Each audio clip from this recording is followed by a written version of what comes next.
नमस्कार बंधुरा गौरीर किचेने सबाइके स्वागत। अनेकेई आछेन शीत ग्रीष्म बर्षा सब समय डिम आलुर झोल खेते किन्तु भालोबासेन। दुपुरबेला लाल लाल डिम आलुर झोल तार साथे गरम गरम भात थाकले कार ना भालो लागे, किन्तु सब समय शुकनो लंकार गुड़ो दिए लाल करे खेलेও तो शरीर खराब करे। ताई आजके आमी निये चले एलाम एकदम अन्यरकम पद्धति। এই পদ্ধতিতে রান্না করলে শুকনো লঙ্কার গুঁড়ো ছাড়াই দেখবেন লাল টুকটুকে ঝোল তৈরি হবে। চলুন তাহলে দেখে নেওয়া যাক। প্রথমেই আমি ডিম ও আলুগুলোকে সেদ্ধ করে নেব। তার জন্য 4টে আলু দু টুকরো করে কেটে নিয়েছি এবং 4টে ডিম জলের মধ্যে দিয়ে দিচ্ছি। ডিম ও আলুগুলোকে 10 মিনিটের জন্য ঢেকে রেখে সেদ্ধ করে নেব। 10 মিনিট পরে ফিরে এলাম। এখানে ডিমটা ভালোভাবে সেদ্ধ হয়ে গিয়েছে এবং আলুটা কিন্তু প্রায় 90% মতন সেদ্ধ হয়েছে। এগুলোকে এবারে নামিয়ে নিচ্ছি। অন্যদিকে কড়াইয়ে দিয়ে দিলাম 1 টেবিল স্পুন তেল। আলুগুলোকে আমি ভেজে নেব।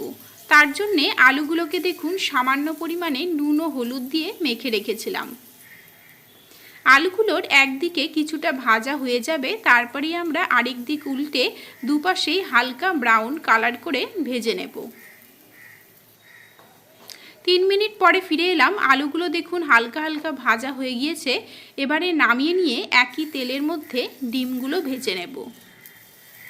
ডিম ভাজতে খুব বেশি সময় লাগে না, 1 মিনিটের জন্য নেড়েচেড়ে নেবেন, তাহলেই দেখবেন ভাজা হয়ে গিয়েছে। ডিমগুলোকে সামান্য পরিমাণে নুন ও হলুদ দিয়ে মেখে রেখেছিলাম। এবারে একই তেলের মধ্যে দিয়ে দেব আরও 1 টেবিল স্পুন তেল। তেলটা গরম হয়ে এলে একটা তেজপাতা, একটা শুকনো লঙ্কা এবং হাফ টি স্পুন গোটা জিরে ফোড়ন দিয়ে দিলাম। গোটা জিরেটা ঠিক এইভাবে ফুটে উঠলে তারপরেই আমরা এর মধ্যে দিয়ে দেব একটা কুচিয়ে কেটে রাখা পেঁয়াজ। এই পেঁয়াজ ভাজার উপরে ঝোলের কিন্তু রঙটা অনেকটা নির্ভর করে। পেঁয়াজটা ঠিকঠাকভাবে ভেজে নিলে দেখবেন পেঁয়াজের জন্যই ঝোলের কালারটা কিন্তু অনেকটা লাল হয়ে আসে। পেঁয়াজটাকে আমরা কন্টিনিউয়াসলি 2 থেকে 3 মিনিটের জন্য নেড়েচেড়ে নিয়ে ভেজে নেব। এবারে আমরা দিয়ে দিলাম 5টা টুকরো করে কেটে রাখা রসুন। রসুনগুলোকেও পেঁয়াজের সাথেই 2 মিনিটের জন্য ভেজে নেব। অন্যদিকে মিক্সিং বোলের মধ্যে হাফ ইঞ্চি আদা, 5টা রসুনের কোয়া এবং একটা লাল টুকটুকে টমেটো নিয়ে নিয়েছি, পেস্ট করে নেব। অন্যদিকে পেঁয়াজটা দেখুন ভাজা ভাজা হয়ে এসেছে। ঠিক এই পর্যায়ে অবধি পেঁয়াজটাকে ভেজে নিয়ে তারপরে এর মধ্যে পেস্টটা দিয়ে দিতে হবে।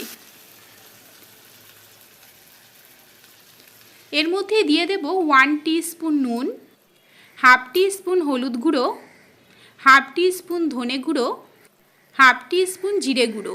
এবারে সব কিছুকে নেড়েচেড়ে নিয়ে 1 মিনিটের জন্যে কষিয়ে নিচ্ছি।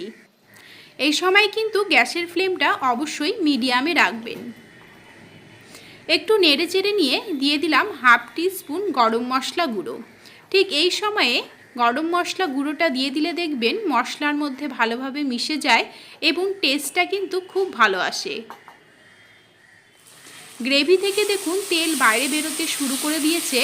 মশলাগুলো কিন্তু খুব ভালোভাবে কষানো হয়ে গিয়েছে। কয়েকবার নেড়েচেড়ে নিয়ে এর মধ্যে আমরা আগে থেকে ভেজে রাখা আলু এবং ডিমগুলো দিয়ে দেব।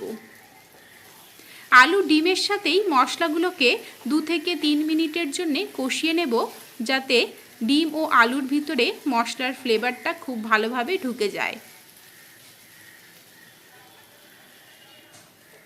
কষানো দেখুন হয়ে গিয়েছে। এবারে আমরা এর মধ্যে দিয়ে দেব প্রায় 1.5 গ্লাসের মতন গরম জল। আজকের এই রেসিপিতে অবশ্যই কিন্তু গরম জলটাই ব্যবহার করবেন, তাহলে কিন্তু টেস্টটা ভালো আসে। ঝালের জন্য দিয়ে দিলাম 3টে চেরা কাঁচা লঙ্কা।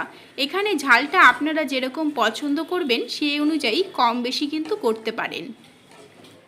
আপনারা নিশ্চয়ই লক্ষ্য করেছেন আমি কিন্তু কোনো রকম শুকনো লঙ্কার গুঁড়ো ব্যবহার করিনি, অথচ দেখুন ঝোলের কালারটা কত সুন্দর এসেছে। আমি যেরকম টমেটোটা পেস্ট করে দিলাম সেরকম আপনারাও পেস্ট করে দেবেন, তাহলে দেখবেন ঝোলের কালারটা কিন্তু লাল টুকটুকে হয়ে যাবে। কোনো রকম লঙ্কার গুঁড়ো দেবার প্রয়োজনই নেই।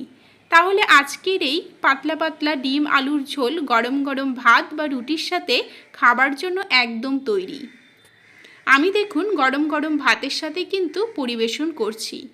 তাহলে বন্ধুরা, আজকের এই ডিম আলুর ঝোল রেসিপিটি আপনাদের কেমন লেগেছে আমাকে অবশ্যই কমেন্ট করে জানাবেন।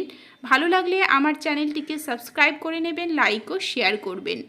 এরকমই আরও অনেক রেসিপি আমার চ্যানেলে রয়েছে, যেগুলো লিঙ্ক ডেসক্রিপশন বক্সে দেওয়া আছে, অথবা আপনারা আমার চ্যানেল ভিজিট করলেও দেখতে পারবেন। আজকের মতো এখানেই শেষ করছি। দেখা হবে নেক্সট রেসিপি নিয়ে। ভালো থাকবেন, ভালো রাখবেন, ভালো ভালো খাবেন। নমস্কার।